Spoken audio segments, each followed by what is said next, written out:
আসসালামু আলাইকুম। আশা করছি সকলে ভালো আছেন। ভিডিওর শুরুতেই সবাইকে ঈদের শুভেচ্ছা, সবাইকে ঈদ মোবারক। পবিত্র ঈদুল ফিতরের চাঁদ দেখা গেছে, সেইজন্যই আমরা মাইকের সামনে এসেছি এবং মাইকের সামনে সেটাই বলতেছিলাম যে ঈদ মোবারক। ছোটবেলা থেকেই আমরা এরকমভাবে বলি, তারপরে আমরা মাঠে ঘাটে চলে আসি। ছোটবেলা থেকেই রমজান মাসে গজল বলা, তারপরে ঈদের আগের দিন ঈদ মোবারক বলা, এটা আমাদের নিত্যদিনের কাজ ছিল রমজান মাসে এবং ঈদের আগের দিন। এরপর রাত ৯টা-১০টার দিকে ঈদগাহের মাঠে চলে আসি এবং মাঠটা দেখলাম বেশ ভালোভাবে ঝাড়বাতি দিয়ে সাজিয়েছে এবং গ্রামের ছেলেরাও দেখলাম যে তারা কিন্তু আতশবাজি ফোটাচ্ছে মাঠের মধ্যে। এটা দেখে কিন্তু বেশ ভালোই লাগলো। ঈদের আগে আমরাও আতশবাজি ফোটাতাম, যদিও এগুলো আমরা ফোটাতাম না। আমরা ফোটাতাম হচ্ছে সাইকেলের রিংয়ের ভিতর বারুদ ঢুকিয়ে, সেগুলো আমরা ফোটাতাম। মাঠে কিছুক্ষণ থাকার পর তারপর বাড়িতে চলে আসি, কারণ কালকে সকাল সকাল ভোরে উঠতে হবে সেই জন্যে। পরের দিন সকালবেলা ওঠার পর তারপরে মাইকে আবারও বলতে হলো যে ঈদ মোবারক, এবং ছোট পোলাপানরা ওরাও কিন্তু গজল বলার জন্য বা বিভিন্ন কোরআন তেলাওয়াতের জন্য কিন্তু পাগল হয়ে যায়। তো ওদেরকে মাইক দেই, মাইক দেওয়ার পর ওরা গজল বলে। আমাদের মসজিদের আশেপাশে যতগুলো বাড়ি ছিল প্রত্যেকেই রাস্তাটা ঝাড়ু দিয়ে দিচ্ছিল, যেহেতু আজকে ঈদের দিন এখানে চলাচল করবে, সেই জন্য প্রত্যেকের জায়গাটুকু, মানে বাড়ির সামনে যে জায়গাটা আছে রাস্তার, সেই জায়গাটা তারা কিন্তু ঝাড়ু দিয়ে দিচ্ছিল। গতকাল থেকে আকাশের অবস্থা খুব বেশি ভালো ছিল না, এমনকি আজকে সকালবেলাও কিন্তু মানে মেঘলা মেঘলা একদম ভাব, এমনকি দুই একটা ফোঁটা ফোঁটা কিন্তু পড়তেছিল বৃষ্টি। সেই জন্য আমরা একটু টেনশনে ছিলাম, কারণ আমরা সবাই ভেবেছিলাম যে মাঠে নামাজ পড়তে পারবো কিনা। কারণ মাঠে যদি নামাজ না পড়তে পারি ঈদের, তাহলে সেটা আর ঈদ মনে হয় না। মনে হয় যে শুক্রবারে নামাজ পড়লাম, মসজিদে তো নামাজ পড়ি, এমনকি শুক্রবারেও তো সবার সাথে মোটামুটি দেখা হয়। সেই জন্য কিন্তু ঈদগাহে যদি নামাজ না পড়ি, তাহলে আমাদের কাছে কিন্তু ঈদ সেটা কিন্তু মনেই হয় না। ছোটবেলা থেকেই ঈদের দিন সাধারণত নদীতে গোসল করি, এবং আজকেও কিন্তু সবাই মিলে নদীতে গোসল করতে এসেছি। আর নদীর পানি অনেকটা যেহেতু কম, সবুজ পানি ছিল, বেশ ভালোই লাগতেছিল গোসল করতে। গোসল করে রেডি হয়ে মোটামুটি সবার সাথে সাক্ষাৎ করে আমি আমার চাচিদের বাসায় চলে যাই। আমাদের চাচিদের বাসা আমাদের বাড়ির পাশেই। রাউন্ডের বাসায় যাওয়ার পর কাকি অনেক জোর করলো যে একটু মিষ্টি মুখ করে যাও। তো অনেক যেহেতু জোর করলো, আর যেহেতু ঈদের দিন, তো একটু খেয়ে তারপরে আমরা ঈদগাহের জন্য রওনা দিই। তারপর যখন আমরা যাচ্ছিলাম তখনও দেখছিলাম যে আকাশটা কিন্তু অনেকটা মেঘলা ছিল, যার ফলে কিন্তু আমাদের একটু টেনশন হচ্ছিল যে আজকে বৃষ্টি নামে কিনা।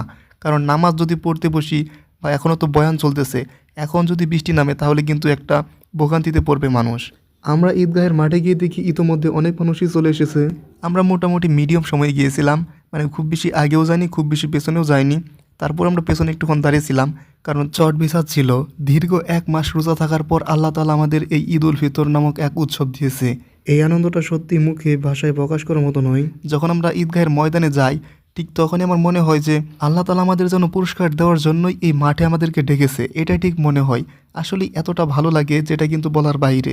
কারণ দীর্ঘ 30টা দিন আমরা না খেয়ে থাকার পর তারপর কিন্তু আজকে কিন্তু আমরা দিনে খাওয়ার সুযোগ পাচ্ছিলাম। তারপর আবার এত মানুষের সাথে দেখা, তাদের সাথে মুসাফা করা, কোলাকুলি করা, সব মিলে কিন্তু একটা ভালো লাগা কাজ করে। এটা সত্যিই এক অন্যরকম অনুভূতি এবং ভালো লাগা। প্রতি বছরের ন্যায় এবছরও আমরা ঈদের নামাজ শেষে তারপরে আমরা কবরস্থানে চলে যাই এবং কবর জিয়ারত করি।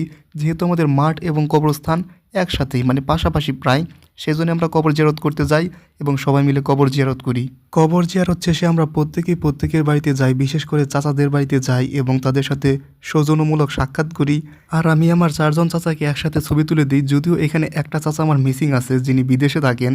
তো তারা যেহেতু ছবি তুলতে চায় না খুব বেশি, তো আমি বললাম আপনারা একসাথে দাঁড়ান, একসাথে একটা ছবি তুলে দিই। ছবি তোলা শেষে এবং বিভিন্ন চাচার বাড়িতে যাওয়ার পর তারপর যখন রাস্তায় আসি, তখন দেখি শাওন ছোট ছোট পোলাপানদেরকে সালামি দিচ্ছে প্রত্যেকেই। তো আমিও গিয়ে ওর সাথে একটু দুষ্টামি করলাম, আমি বললাম যে আমাকেও একটু সালামি দে। কথা বলে আমি রীতিমতো বিপদে পড়ে গেলাম, কারণ ওই আমার কাছ থেকে আরও টাকা নিল, ও তো আমাকে টাকা দিলই না, যদিও আমার চাইতে বড় লোক। এরপর একটু পর যখন আমি রাস্তায় বের হই, তখন আমার স্টুডেন্টদের সাথে দেখা হয়ে যায়। মানে আমি যখন গ্রামে ছিলাম তখন অনেককে আমি প্রাইভেট পড়াতাম, সেই হিসেবে আমি শিক্ষক, এমনকি আমি মাদ্রাসায়ও পড়িয়েছি। তো ওদের সাথে দেখা হয়ে যায়, তো ওরা আমার কাছে বলছিল যে সালামি দেন। তারপর আমিও সামান্য কিছু ওদেরকে সালামি দিচ্ছিলাম। তারপর ওদেরকে আমি খোঁজখবর নেই যে ওদের কার কী অবস্থা। ওদের সাথে দেখা করার পর আমি বাসায় চলে আসি। বাসায় চলে আসার পর সারাদিন শুয়ে বসে মোবাইল টিপিয়ে সারা দিনটা মোটামুটি কেটেছে। তারপরে বিকেলে একটু বাইরে বের হয়েছিলাম নদীর ধারে, এবং আশেপাশে একটু হাঁটাহাঁটি করলাম। আমার ভাইস্তা ভাতিজা তাসাউফ, তারপর ওর বোন মুস্তাকিম, ওদের সাথে একটু দুষ্টুমি করলাম। ওরা দেখলাম যে বাজি ফোটাচ্ছে, তো ওদের নিয়ে একটু হাঁটাহাঁটি করি। তো এরকম করেই আজকের দিনটা মোটামুটি চলে গিয়েছে।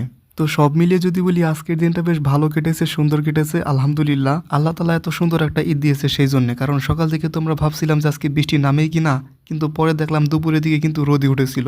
আজকে সারাদিন একটু কিন্তু বৃষ্টি নামেনি সেরকমভাবে। তো যাই হোক, ভালো থাকবেন সবাই। সবাইকে আসসালামু আলাইকুম।